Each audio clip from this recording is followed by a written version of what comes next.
perkenalkan diri dulu. Nama saya Dadan Sutrisno. Usia saya sekarang 73 tahun, Pak.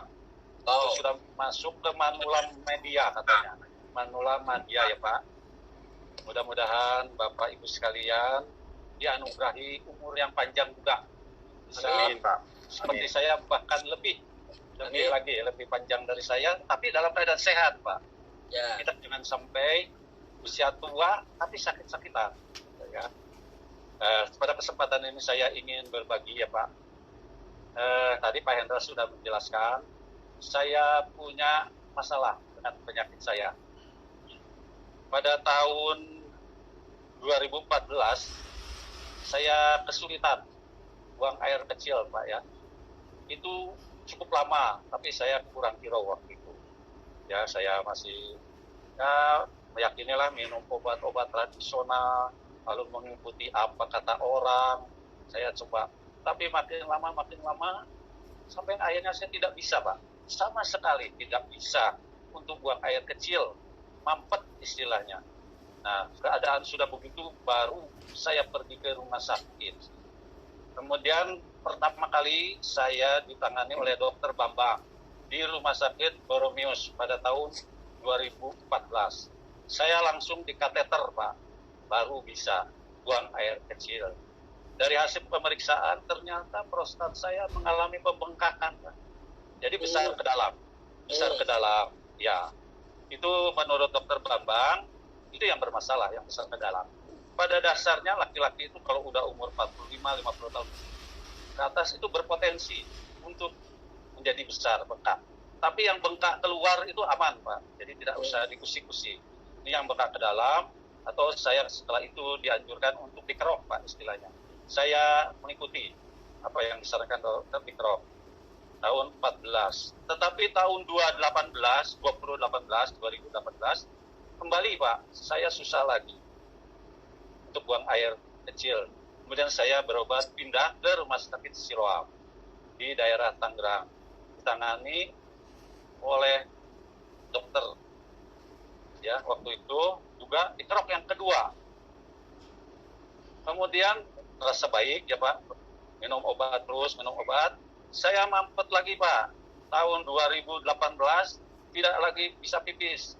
Setelah diadakan penelitian, ternyata saya di samping prostat punya juga bawaan keloid itu, Pak. Keloid itu semacam penyakit. Kalau ada luka, ada bentol, digaruk, membesar.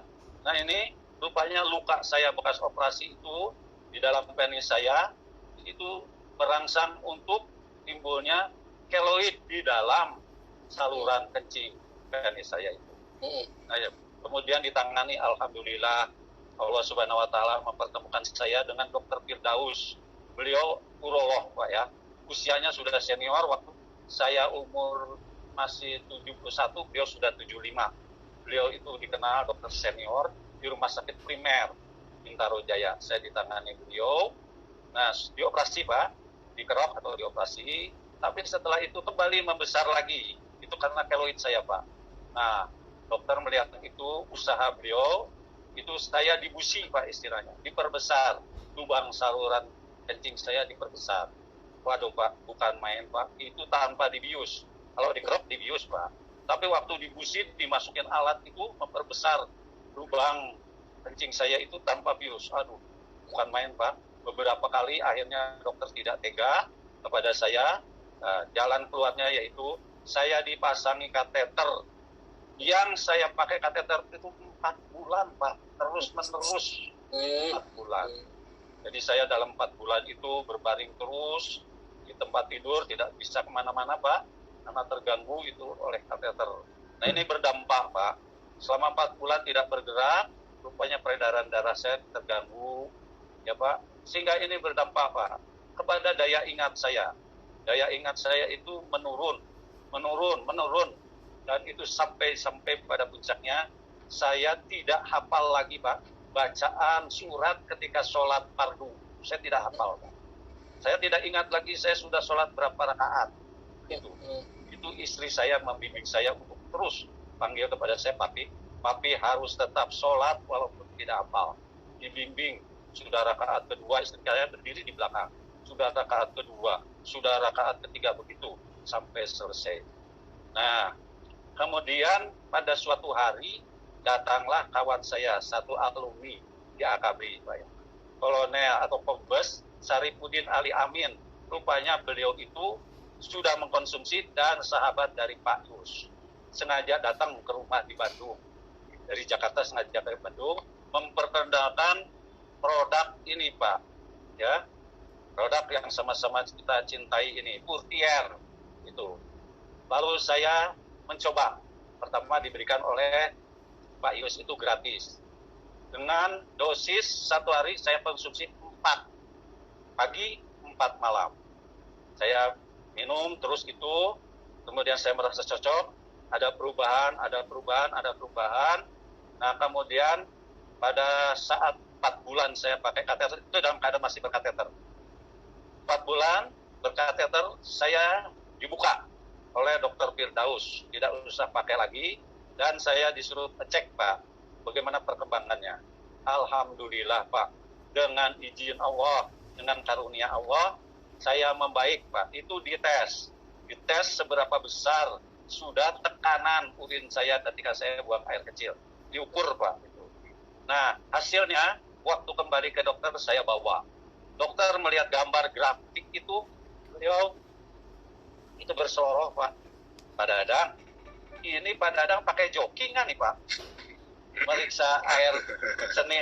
Loh, kok pakai joki gimana? Pak, ini air seni dengan tendangan begini ini, itu air seninya anak SMA, Pak. Kan Bapak ini. Ya, alhamdulillah. Saya bilang, nah dari situ saya terus, jadi saya mulai minum Purtier itu dari bulan Januari, Pak, tahun 19 dengan dosis yang terus sama. Apalagi menghadapi ini pandemi seperti sekarang, di mana usia saya masuk kategori yang paling rentan kan, Pak, orang-orang manual, Pak. Saya tetap mengkonsumsi 4 pagi, 4 malam. Nah, saya menganjurkan dari pengalaman saya yang menderita sakit prostat, di mana sudah 3 kali, itu kiranya kalau mulai ada gejala, segeralah mengkonsumsi Purtier ini. Mudah-mudahan juga Bapak dan Ibu sekalian ada kecocokan dengan Purtier ini. Jangan melihat harganya ya, Pak ya. Kalau ada uang, kita bekerja, mati-matian cari uang, ada uang, kita kumpulkan uang, lalu sakit, maka belilah, berobat ke dokter, juga didampingi dengan minum Purtier. Bahasa Sunda itu ada peribahasanya, Pak. Harta benda itu tulung raga, artinya uang itu adalah untuk membela raga kita ketika kita sakit. Mungkin inilah share yang bisa saya sampaikan.